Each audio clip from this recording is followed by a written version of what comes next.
사람들로 북적이는 서울의 한 길거리 공터. 큰 서류 가방과 안경을 쓰고 있는 중년의 외국인 여성이 벼랑간 길거리 한복판에서 머리를 쥐어싸매고 당황한 표정을 짓고 있는데요. 그리고 바로 그 순간 외국인 여성의 주위로 수많은 한국인들이 모여들더니 여성은 결국 길거리에 주저앉아 웃음을 터뜨립니다. 과연 한국을 방문한 외국인 교수는 서울의 길거리 공터에서 무슨 일을 겪은 것일까요? 안녕하세요. 저는 프랑스에서 IT와 관련된 전공 교수로 활동하고 있는 모리스 모데라고 합니다. 최근에 저는 인생에서 처음 한국에서의 해외 강의를 다녀왔다가 하나의 깨달음을 얻은 계기로 지금은 교수직을 그만두고 쭉 한국에서 생활하고 있는데요. 사실 아시아의 나라에서 거주하게 될 거라고는 꿈에도 생각 못했던 상황이었지만 지금 한국에서 지내고 있는 저는 아직도 이러한 행복하고 평화로운 삶을 누릴 수 있다는 현실에 어안이 벙벙한 상태입니다. 프랑스에서 IT 교수로 근무를 하던 저는 어느 날 학교 측으로부터 해외 출장 강의를 진행해달라는 제안을 받았는데요. 학교 측에서는 일본과 한국을 교차로 이동하며 출장 강의를 해달라는 다소 어려운 제안을 건넸고 저는 큰 고민에 빠지게 되었습니다. 그때까지만 해도 아시아의 나라를 경험해보지 못했던 저에게 일본과 한국은 둘 다 낯선 나라였고 특히 한국은 이름만 들어보았을 뿐 제가 아는 정보가 거의 없었기 때문인데요. 이러한 상황에 저는 결국 먼저 일본에서 강의를 진행하기로 했고 약 3개월 뒤 일본 도쿄에 도착하게 되었습니다. 일본에 도착하기 전 간단한 인터넷 정보들을 찾아봤을 때에는 일본이 아시아에서 그래도 꽤 선진국이라는 말들이 많았지만 일본의 공항에 도착하자마자 저는 이러한 사실들이 모두 거짓이라는 것을 알 수 있었는데요. 일본의 공항에 입국하던 날 엄청난 폭우가 쏟아져서 그런 것인지 저는 입국 심사를 진행하는 것에만 해도 무려 5시간이 넘는 시간이 걸렸는데 더욱 어이가 없었던 것은 저와 같은 외국인들이 공항에 상당히 많이 있었는데도 오직 일본어로만 안내방송이 나왔다는 사실입니다. 특히 무슨 절차와 규정이 그렇게나 많은 것인지 일본의 공항에서는 잠깐 공항 의자에 앉아 휴식을 취하려고 해도 5장이 넘는 서류를 작성해야만 했고 몇몇 일본인들은 제가 일본어를 어려워하는 장면을 보고도 자기들끼리 웃음을 터뜨리며 그저 저를 모른 척했는데요. 사실 일본인의 입장에서는 제가 외국인이기에 당연히 그럴 수 있다고 생각했으나 일본은 이것 말고도 불편한 것이 꽤나 많았습니다.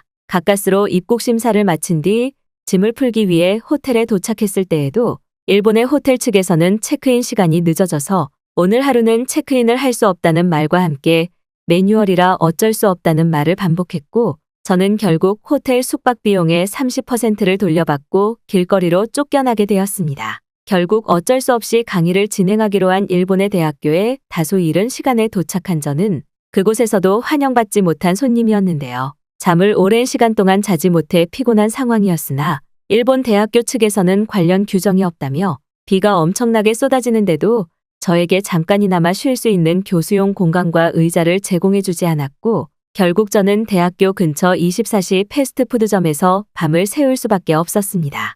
선진국이라고 알고 있던 일본은 실제로 겪어보니 전혀 다른 나라처럼 느껴졌고 특히나 일본인들의 속을 알 수 없고 도움을 주지 않는 딱딱한 사회 분위기와 매뉴얼 응대는 저를 너무나 화나게 만들더군요. 결국 다음날 제대로 씻지 못해 감기에 걸린 저는 일본에서 진행했어야 할 강의를 진행할 수 없다는 유선상 통화를 전달했고 공항 근처 호텔에서 다시 숙박 비용을 지급하고 급하게 잠을 잔 뒤 한국으로 향하게 되었습니다. 하지만 한국도 일본과 비슷하지는 않을까라는 생각에 저는 한참이나 한국으로 향하는 길이 망설여졌고 결국 계획되어 있는 강의는 그래도 진행하자는 생각에 다소 불안한 마음으로 한국행 비행기에 올라타게 되었는데요. 그런데 뜻밖에도 처음 도착한 한국은 어째서인지 선진국이라고 알려진 일본과는 비교도 되지 않을 정도로 최첨단 나라처럼 느껴졌습니다. 특히나 일본에서는 아무리 폭우의 이유가 있었다고는 하지만 입국 심사에 무려 5시간이 넘게 걸렸었는데 신기하게도 한국은 사람이 직접 입국 심사를 하는 것이 아닌 입국 심사 전용 통로와 기계가 있어서 무려 10분도 되지 않는 시간 만에 저는 한국으로 입국할 수 있었는데요. 저는 너무 당황스러워서 게이트에 있던 한국인 직원분에게 어떻게 이렇게 입국 심사가 빨리 될 수 있냐면서 너무나 감사하다는 말을 전달했고 제 말을 들은 한국인 직원분은 오늘은 외국인 승객들이 많아 10분도 다소 늦어진 시간이라며 오히려 저에게 시간이 지체되어 죄송하다는 말을 건넸습니다. 정보를 조금 찾아보니 보통 한국에서는 5분도 걸리지 않을 정도로 상당히 빠른 입국 심사 시스템이 이미 만들어져 있었고 이것은 같은 아시아 나라인 일본은 물론 제가 태어난 나라 프랑스와는 비교조차 되지 않을 정도로 엄청난 선진국의 시스템이었는데요. 일단 강의를 진행해야 하는 대학교 근처 숙소로 향해야만 했던 저는 자연스럽게 휴대폰을 켠 뒤 지도를 찾아보기 시작했는데 바로 그때 한 한국인 여성분이 저에게 다가와 말을 걸기 시작했습니다. 미국으로 여행을 간다던 그녀는 저에게 혹시 도움이 필요하냐며 먼저 도움의 손길을 내밀었고 저는 어떻게 같은 아시아 나라인데 일본과 한국의 시민의식과 배려가 이렇게나 차이가 날 수 있지라는 생각에 눈물이 나올 지경이었죠. 휴대폰 번역기와 글을 통해 제가 도착해야 할 숙소와 대학교 주소를 보여주자 한국인 여성분은 갑자기 눈이 휘둥그레지시더니 저를 이끌고 굉장히 이상하게 생긴 기계 앞에 멈춰 서시더군요. 그리고 바로 그 순간 저는 제 눈을 의심할 수밖에 없었습니다. 놀랍게도 한국의 공항 한복판에는 저와 같은 외국인들을 위해 목적지의 주소를 영어로 입력하면 자동으로 번역이 되어 어떤 교통수단을 타고 공항에서 이동해야 되는지 상세히 알려주는 트래블 기계가 설치되어 있었고 이것은 마치 은행에 있는 ATM 기계처럼 공항 내부에 꽤나 많이 설치되어 있었는데요. 주위를 둘러보니 저와 같은 외국인들 대부분이 눈이 휘둥그레진 채 해당 기계를 이용해 목적지로 가기 위한 교통수단을 찾아보고 있었고 저는 한국의 말도 안 되는 최첨단 인프라 기술력에 엄청나게 압도되고 말았습니다. 제가 평생을 살아왔던 프랑스는 오히려 구시대적이고 아날로그적인 부분이 많아서 생활에서 불편함이 굉장히 많았었는데 한국은 그저 휴대폰 하나로 모든 것을 할 수 있는 인프라가 공항에서마저 갖춰져 있었고 신기하게도 공항 길 찾기 기계에 제 휴대폰 번호를 입력하면 제가 타야 할 교통수단의 정보가 문자로 한 번에 전송까지 되더군요. 한국인 여성분은 계속해서 제가 놀라는 모습을 보이자 뿌듯해하는 표정을 보이셨고 갑자기 저에게 능숙한 영어 실력으로 한국에서 사용할 와이파이나 통신 서비스는 신청을 했냐며 뜻밖의 말을 해주셨습니다. 대부분 해외로 출장을 갔을 때에는 중심 도심지까지 이동해서 휴대폰 통신 서비스를 신청했었는데 놀랍게도 한국의 공항에서는 저와 같은 관광객을 위한 무료 와이파이 대여 시스템이 제공되고 있었는데요. IT 교수로 일하던 저조차 포켓 와이파이라는 한국만의 와이파이 서비스는 처음 받아보게 되었고 모든 관광객들은 무료로 이러한 서비스를 받아볼 수 있다는 한국인 여성분의 말에 어안이 벙벙할 정도였습니다.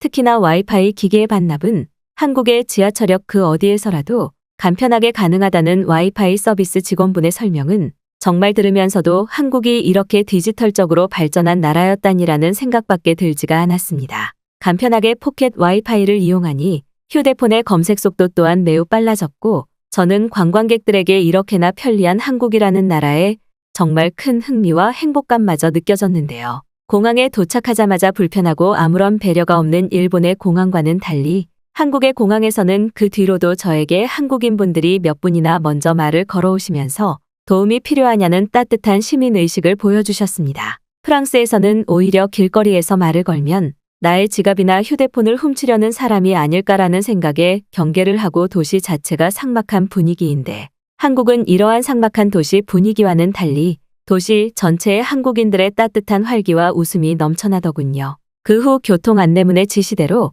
공항과 연결되어 있는 지하철을 타러 간 저는 공항에서 버스와 지하철, 심지어는 기차까지 연결되어 있는 엄청난 한국의 교통 인프라에 직접 사용을 하면서도 믿어지지가 않았습니다. 사실 일본에서는 공항과 지하철이 가까운 곳에 있기는 했었지만 저와 같은 외국인들은 공항 지하철을 사용하기 위해 무려 5장이 넘는 신분정보 문서를 자필로 작성해야만 했고 이러한 과정 자체가 저에게는 큰 불편함으로 다가왔던 것이 사실인데요. 하지만 한국은 이미 이러한 신분인증 과정은 5분의 입국 심사에서 모두 끝나버린 듯 아무런 불편함 없이 곧바로 지하철에 탑승할 수 있었습니다. 그런데 인생에서 처음 한국의 공항 지하철 내부로 들어간 저는 들어가자마자 보인 신기한 인프라 시설에 헉하고 소리를 낼 수밖에 없었는데요. 놀랍게도 한국의 지하철 스테이션에서는 음료수를 뽑을 수 있는 자판기는 물론 저와 같은 외국인 관광객에게 꼭 필요한 보조 배터리와 휴대폰 충전기까지 평범한 자판기에서 판매하고 있었기 때문입니다. 일반적으로 프랑스에서는 이제 자판기를 찾아보기 힘들 정도로 길거리나 지하철 근처 장소에 물건이 들어있는 자판기가 있으면 단 하루 만에 자판기 터리범들에 의해 자판기 자체가 사라져버리는 범죄 집단 사회 문제가 있는데 신기하게도 한국은 지하철 승강장에 수십 명의 한국인들이 있었는데도 불구하고 그 누구도 자판기를 훔쳐가려는 모습을 보이지 않았는데요. 심지어 더욱 신기했던 것은 꽤 한국에서 오래 지낸 것 같은 다른 외국인들조차도 물건이 들어있는 자판기는 거들떠보지도 않고 그저 조용히 지하철을 기다리고 있는 모습을 볼 수 있었기 때문입니다. 범죄와 약탈이 일상인 프랑스에서 지내온 저에게는 한국의 이러한 사회 문화가 눈으로 보면서도 믿을 수가 없는 상황이었고, 아시아에서 선진국이라고 알려진 일본은 이미 제 머릿속에서 완전히 사라진 상황이었죠. 또한 더욱 신기하고 충격적이었던 것은 바로 지하철에 탑승했을 때의 순간이었습니다. 지하철 내부로 탑승하자마자 시원한 바람이 피부로 느껴졌고, 다소 비가 와서 덥고 습한 외부 기온과 달리 지하철 내부에서는 믿기 어려울 정도로 쾌적한 에어컨이 계속해서 가동되고 있었는데요. 사실 일본에서 잠깐 지하철을 탑승했을 때에는 엄청나게 더운 여름이었지만 에어컨이 아닌 구시대적인 선풍기가 지하철 천장 곳곳에 설치되어 있는 것이 전부였어서 하나도 시원하지가 않았는데, 한국의 지하철은 얼마나 돈이 많고 부유한 나라인지 이처럼 시원하고 쾌적한 에어컨이 끊이지 않고 가동되고 있었습니다. 이미 지하철 내부에 탑승하고 있는 한국인들은 이러한 쾌적하고 부유한 생활이 평범한 일상인 듯 그 누구도 신기해하지 않았고, 오직 저와 같은 외국인들 몇몇만이 바람이 나오는 에어컨을 바라보며 감탄을 내뱉고 있었죠. 한참 동안 지하철 내부를 구경하던 저는 한국의 매력에 완전히 홀려버리고 말았고, 시원하고 쾌적한 지하철을 이용해 서울의 한 지하철역에 안전하게 하차할 수 있었습니다. 그런데 지하철 에스컬레이터를 타고 밖으로 나온 바로 그 순간, 저는 눈앞에 펼쳐진 상황에 크게 당황하고 말았는데요. 공항에서 잠깐 그쳤었던 폭우가 엄청난 기세로 다시 쏟아붓고 있었고, 우산이 없었던 저는 그저 멍하니 지하철 내부에서 밖을 쳐다볼 수밖에 없었습니다. 특히 강의를 위해 노트북이 들어있던 가방까지 메고 있어서 오랜 기간 비를 맞을 수도 없는 상황이었기에 저는 약 10분 동안 그저 비가 그치기를 기다렸지만 야속하게도 빗방울은 점점 거세지기만 했는데요. 그런데 바로 그때 지하철 밖으로 나가려던 한 한국인 남성분이 저에게 무슨 문제가 있냐며 말을 걸어오셨습니다. 자신의 이름을 동원이라고 소개한 그는 저의 행색을 보고 여행객인 것 같은데 혹시 우산이 없어서 그러는 것이냐며 친절하게 먼저 말을 걸어주셨고, 저는 어쩔 수 없이 휴대폰 번역기를 이용해 우산이 없는 상황을 설명하게 되었죠. 그런데 동원 씨는 지하철 입구 쪽을 잠깐 살펴보더니 갑자기 얼굴에 웃음을 보이고는 저에게 잠깐만 뛰어가면 된다며 빨리 따라오라는 말과 함께 지하철 밖으로 나가버리고 말았고, 저는 얼떨결에 그의 뒤를 따르게 되었는데요. 그런데 약 1분 정도 뛰던 그때 제 눈에는 굉장히 이상한 시설물이 보이기 시작했습니다. 원통형으로 만들어진 시설물에 들어간 동원 씨는 이곳에 무료로 우산을 빌려주는 공공시설물이 있다며 저에게 공용 비닐우산을 하나 건네주셨고, 저는 바로 그때서야 그곳이 버스 정류장이라는 것을 알 수 있었는데요. 지하철과 가까운 곳에 있던 한국의 버스 정류장은 놀랍게도 버스 정류장 내부에서 안전하게 비나 눈을 피할 수 있는 대피시설이 마련되어 있었고,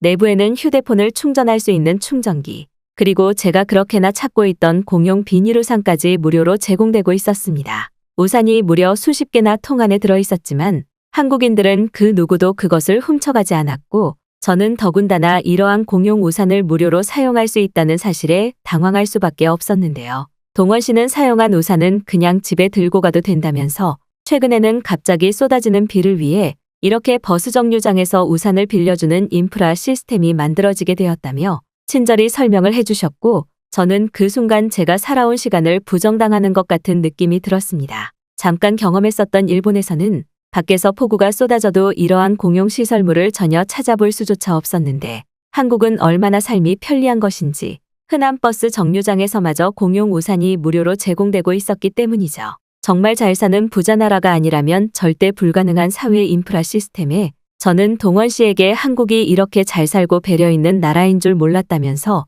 일본에서 겪었던 일을 설명했고, 동원 씨는 저희 말을 듣더니 한국이 교통 인프라와 같은 시설물에서는 다른 나라보다 압도적으로 좋을 것이라며 뿌듯한 표정을 보였습니다. 그저 흔한 아시아의 나라들 중 하나라고만 생각했는데 한국은 저희 예측 범위를 뛰어넘은 최고 선진국에 가까운 나라였고, 일본과 프랑스는 한국의 발끝에도 못 따라가는 수준 낮은 도시 인프라 시설을 가지고 있는 것이 현실이었죠. 그 후 동원 씨의 도움으로 무사히 숙소에 도착할 수 있었던 저는 다음 날 진행된 한국 대학교에서의 출장 강의에서도 큰 감동을 받을 수 있었습니다. 놀랍게도 한국인 학생들 대부분은 영어는 물론 저희 고향인 프랑스의 불어까지 알아들을 수 있는 수준급의 언어 실력을 갖춘 학생들이 대부분이었고, 저는 일본과 너무나 차이가 나는 한국 학생들의 높은 언어 실력에 크게 당황하고 말았죠. 실제로 일본 대학교에서는 저에게 강의에 사용할 자료들을 무조건 일본어로 전부 번역해서 들고 와달라는 무리한 부탁을 했었는데, 한국은 이럴 필요가 전혀 없을 정도로 한국 학생들의 평균적인 언어 실력이 꽤 높았습니다. 특히 높은 시민의식 때문인지 강의 중에도 매너를 갖춘 한국인 학생들은 저의 첫 번째 한국에서 진행한 해외 강의를 무사히 마무리할 수 있게 해주었고, 저는 바로 그 순간 한국으로의 이민을 결심하게 되었는데요. 프랑스에서처럼 길거리에서 항상 범죄자를 조심해야 되는 필요도 없고, 그저 안전하고 평화롭게 길거리를 돌아다닐 수 있는 한국은 저에게 천국과 다름이 없었기 때문입니다. 결국 한국인들만이 누리고 있던 행복하고 편리한 삶의 비밀을 알아차린 저는 그때부터 지금까지 쭉 한국에서 IT 교수로 재취직해 활동하고 있고, 너무나 행복한 하루하루를 보내고 있는데요. 한국이야말로 제가 꿈꾸던 최고 선진국의 나라였고, 이곳에서 지내는 동안 저는 진짜 선진국이란 무엇인지 저 스스로 뼈저리게 느끼고 말았기 때문입니다. 앞으로 평생 한국에서 지내고 싶은 저이기에 요즘은 제 친구들에게도 한국으로 이민을 오라는 말을 굉장히 많이 하고 있는 행복한 하루인 것 같네요.